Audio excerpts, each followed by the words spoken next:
Hoje o Abade Entrevista recebe uma jovem empreendedora do Rio Grande do Sul. Patrícia Turmina tem 28 anos e, em 2016, o irmão dela, Luiz Fernando, abriu a Royal Trudel. Hoje, passaram 6, 7 anos já, eles têm 56 unidades, 6 próprias e 50 franqueados. Patrícia acabou de assumir também o cargo de presidente do GADES, Grupo Abade Jovens e Sucessores, e vem com aquela garra total de uma pessoa que sabe o que quer e vai fazer. Isso tudo ela traz na bagagem também o sangue, o DNA de distribuidor, de atacadista, porque o pai dela é o José Luiz Turmina, dono da Onix Distribuidora, que também já está no ramo há muito tempo, há mais de 30 anos. Patrícia, conta um pouquinho, já que você, eu acho que talvez o pessoal, a sua família esperava que você fosse trabalhar com seu pai, com sua mãe ali, com a família, mas não. Você foi seguir um outro caminho. Conta para nós como é que foi isso. Na verdade, os nossos pais... a Onis é uma empresa que começou com o meu pai há quase 38 anos atrás. Ele sempre nos preparou para tomar as nossas próprias decisões, assim. Não era um desejo dos meus pais que a gente assumisse o negócio, né? Eu digo por mim e pelo meu irmão. Meu irmão tem 29 anos, então bem próximo. E a gente cresceu dentro da empresa, literalmente, né? Acho que uma semana depois que nascemos, a mãe já nos levava para dentro da empresa porque tinha que trabalhar. Então, a gente cresceu lá dentro e isso faz parte, assim, da nossa história. E eu lembro que logo que a gente começou a ficar mais velhos e entender um pouco mais o que era aquilo, onde é que a gente estava, o que estava acontecendo, nossos pais, para que a gente tivesse bastante humildade e simplicidade, eles costumavam dizer que eles trabalhavam naquela empresa, mas aquela empresa era do Paulo, que era um gerente da época. Então, que a gente deveria se comportar e ajudar eles a trabalharem, porque senão o Paulo podia mandar meu pai e minha mãe embora. Então, acho que até, sei lá, 10, 12 anos, não lembro, a gente acreditava nessa história, e isso fazia com que a gente se comportasse. E a gente tinha muito medo do Paulo, né? E aí ele entrava no personagem.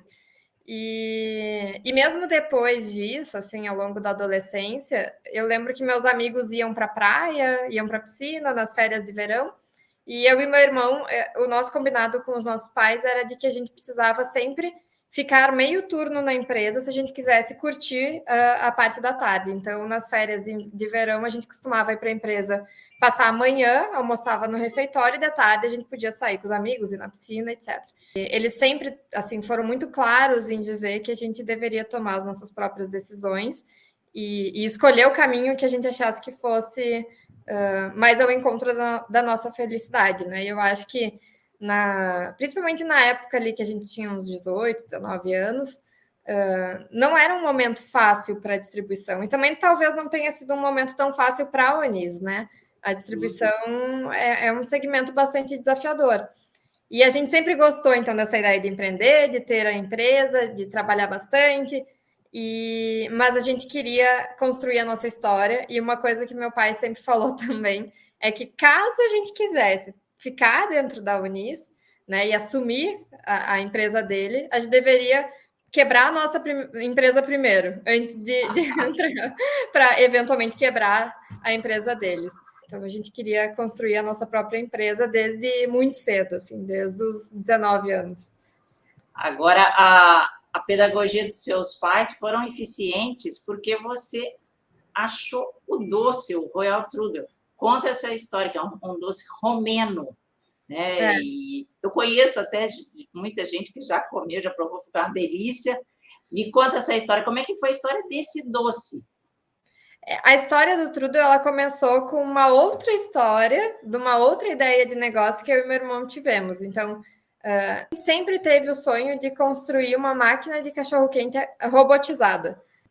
Quando a gente foi pegar os orçamentos para desenvolver esse protótipo, o negócio era milionário, assim, porque era uma tecnologia que não existia na época, né?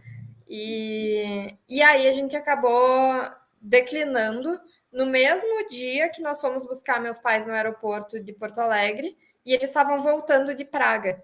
E aí eles comentaram que tinham comido um doce lá que não existia no Brasil. E quando eles falaram isso, eles não sabiam nem o nome do doce, assim, só tinha foto. Aí, quando eles falaram que não tinha no Brasil, a gente pensou, cara, por que a gente não faz isso? É muito mais simples do que uma máquina super tecnológica, robotizada de cachorro-quente, muito mais rápido da gente conseguir implantar, e de certa forma também é inovador, porque é um produto, o produto é a inovação, não o processo, né? Sim.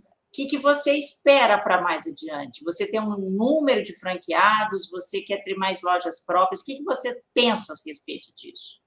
A gente não tem e nunca teve uma meta de quantas lojas queremos abrir esse ano, porque o nosso negócio, a gente olha para a marca com muito cuidado. Então, eu não quero sair abrindo 1000 lojas para vender para um fundo depois. Não é esse o objetivo. O objetivo é a gente desenvolver uma marca sólida, consistente. Claro que tem muitos desafios e aprendizados nesse processo de desenvolver, e a gente erra, né? Mesmo tendo toda essa cautela, mas a gente trabalha assim, buscando o franqueado ideal, buscando pontos comerciais em que a gente acredita, porque um dos grandes gargalos para um bom faturamento é escolher muito bem o ponto comercial.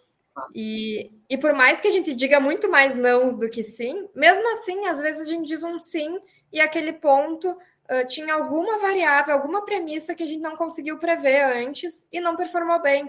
Então, o risco é muito grande e a gente trata isso com muita cautela. Agora, você, que já é uma pessoa bastante ocupada, você assume o Gages. Apesar que eu já te conheço, acho que mais de 10 anos, você está sempre participando nos eventos da BAD, nas convenções. A gente já se viu muitas vezes em vários lugares, né, Patrícia? A gente já... Agora, me conta, como é que você vê esse desafio? Você estava esperando ou não? Vocês tinham combinado? Eu participo do Gages desde que eu tinha 18 anos, né? Então, eu acho que parte da minha formação vem da minha família e uma parte muito importante vem do grupo do Gages, que é essa convivência com outros distribuidores, outros sucessores. A gente compartilha muitos desafios, muitas dúvidas, muitas inseguranças há muito tempo. E eu brinco que é uma espécie de MBA no setor atacadista distribuidor, né, para participar desse grupo, mas é muito mais do que isso, porque tem a ver com relações, com valores, com princípios que a gente vai compartilhando. E mesmo quando eu abri o meu negócio e fui por um outro caminho, eu acho que a minha participação no Gages, ela continua sempre sendo relevante, porque continua sendo o negócio da minha família. Eu tenho que entender desse setor, né? Eu continuo fazendo parte disso, mesmo não estando na operação. E essa é a realidade de muitos sucessores. É se preparar, no mínimo, para compor o conselho, para tomar algumas decisões estratégicas, para saber zelar pelo patrimônio da família. Então, é um grupo bastante diverso, assim, tem muitas pessoas que estão, de fato, assumindo posições de liderança e gestão dentro da empresa familiar e vão assumir a empresa em si muito breve, e tem um grupo bastante expressivo também de pessoas que seguiram outros caminhos, mas que continuam com a responsabilidade de zelar por esse patrimônio, né? Por essa empresa. E então eu continuei participando sempre, assim, né, a Royal Trudel foi crescendo e muito também dos desafios que eu fui enfrentando, eu encontrei dentro do Gages o apoio para solucionar. E então eu assumi de vice-presidente do Flávio ano retrasado. E assim, já vinha se desenhando um cenário em que eu fosse assumir eventualmente, até dado o histórico, né? E o andamento do grupo, eu acho que fazia todo sentido. Estou super por dentro também dos eventos, de toda a parte de formação, e acho que a minha equipe agora também de diretores também, assim, já conheço há muito tempo, já participam há muito tempo, e o nosso objetivo é realmente zelar, né, preservar esse grupo e fazer com que ele cresça no futuro. Agora, nós já estamos em março. Daqui a pouco nós temos a convenção, encontro de valor, encontro de vocês, a convenção anual de vocês. Me conta, quais são os seus planos para este ano? O que vocês pretendem colocar no ar? A gente pretende participar da convenção agora em julho. Junho? Em junho. ter pelo menos uma visita técnica ainda esse ano em alguma distribuidora, e aí a gente rodou uma pesquisa com todos os membros, né, para tentar entender quais são os temas que eles julgam mais relevantes e tentar achar o distribuidor que mais pode servir de exemplo nesses temas.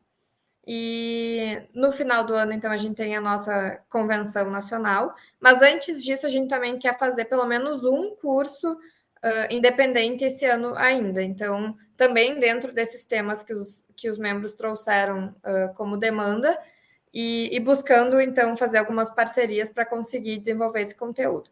Para o ano que vem, a gente quer ter 2 visitas técnicas nacionais e uma internacional, uma missão internacional.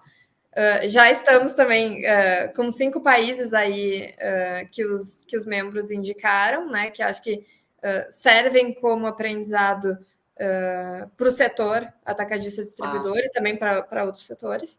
E eu acho que com um grupo assim sedento por conhecimento e com todo o respaldo da própria ABAD, a gente consegue desenvolver um programa de viagem assim, bem completo, com muito conhecimento, com muitas visitas que normalmente se a gente vai sozinho não conseguiria.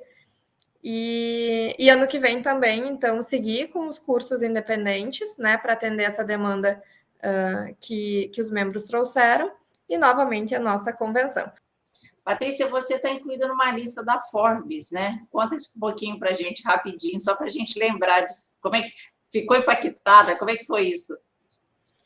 Eu fiquei bastante surpresa em ter sido selecionada, porque a lista, assim, é cheia de pessoas que eu me inspiro, né? E acho que é uma honra poder fazer parte.